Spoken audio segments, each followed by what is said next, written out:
विशालकाय दगड, त्यावर उमटलेले हजारो वर्षांचे ओरखडे आणि त्यातून साकारलेली एक अशी दुनिया जिथे देव आणि मानवाचा मिलाफ होतो. काय असेल ते गुपित, जे या मंदिरांना जगातील इतर वास्तूंपेक्षा वेगळं ठरवतं? का आजही हजारो मैलांवरून लोक या दगडांचे सौंदर्य न्याहाळण्यासाठी इथे गर्दी करतात? आज आपण उलगडणार आहोत भारतीय संस्कृतीतील कलेचा तो सर्वोच्च परमोच्च बिंदू, ज्याला खजुराहोचे मंदिर साम्राज्य म्हटले जाते.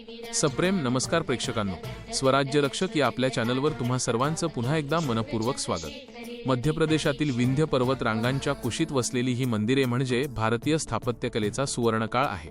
साधारणपणे 1000 वर्षांपूर्वी चंदेल राजवंशाच्या सुवर्णकाळात या भूमीवर एका अद्भुत प्रयोगाची सुरुवात झाली. सुमारे 100 वर्षे अखंडपणे चिन्या हातोड्यांचे आवाज घुमत राहिले आणि त्यातून जन्माला आली ही नक्षीदार मंदिरे. एकेकाळी इथे 80हून अधिक मंदिरे होती, ज्यांपैकी आज केवळ काही मंदिरे काळाच्या ओघात टिकून आहेत, पण जे काही शिल्लक आहेत तेच जगाला थक्क करण्यासाठी पुरेसे आहे. या मंदिरांचे सर्वात मोठे वैशिष्ट्य म्हणजे त्यांचे नागर शैलीतील बांधकाम. ही मंदिरे बांधताना सिमेंट किंवा कोणत्याही चिकट द्रव्याचा वापर केलेला नाही, तर दगडाला दगड जोडून म्हणजेच इंटरलॉकिंग पद्धतीने ही भव्य शिखरे उभी केली आहेत. येथील कंदरिया महादेव मंदिर पाहिले की लक्षात येते की त्याची रचना एखाद्या पर्वत शिखरासारखी दिसते. ही शिखरे जणू काही भक्ताला जमिनीकडून स्वर्गाकडे नेणारा मार्ग दाखवतात. खजुराहोच्या भिंतींकडे पाहताना असे वाटते की तो काळ जणू तिथेच गोठला आहे. एका बाजूला शिकारीला जाणारे राजे आहेत, तर दुसऱ्या बाजूला दरबारातील नर्तिकांचे सौंदर्य आहे. एका बाजूला युद्धाचा थरार आहे, तर दुसऱ्या बाजूला शांतपणे ध्यान करणारे साधू आहेत. मानवी जीवनातील दुःख, आनंद, प्रेम, भक्ती आणि विरक्ती या सर्व छटा इथे अतिशय बारकाव्याने मांडल्या आहेत.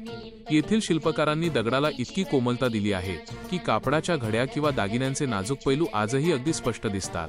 अनेकांना असे वाटते की ही मंदिरे केवळ शृंगाराचे प्रतीक आहेत, पण बारकाईने पाहिले तर लक्षात येईल की ही शिल्पे मंदिराच्या बाहेरील भिंतीवर आहेत. याचा अर्थ असा की गर्भगृहात देवासमोर जाण्यापूर्वी माणसाने आपल्या मनातील सर्व भौतिक विचार, वासना आणि विकार बाहेरच सोडून दिले पाहिजेत. आत गेल्यावर फक्त भक्त आणि ईश्वर उरतात. हे आपल्या पूर्वजांचे किती प्रगल्भ तत्वज्ञान होते याचे हे ज्वलंत उदाहरण आहे.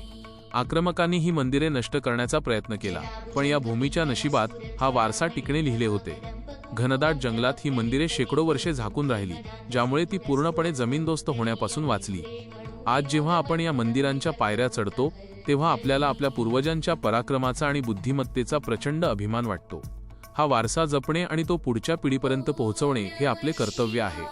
मित्रांनो, आपल्या भारतीय संस्कृतीचा हा अनमोल ठेवा तुम्हाला कसा वाटला हे कमेंटमध्ये नक्की सांगा.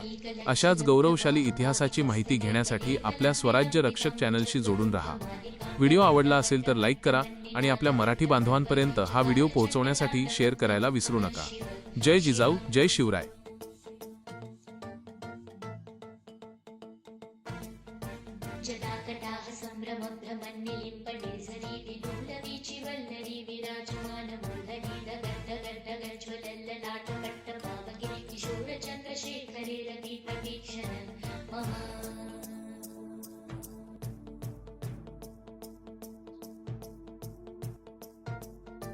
धराधरेंद्र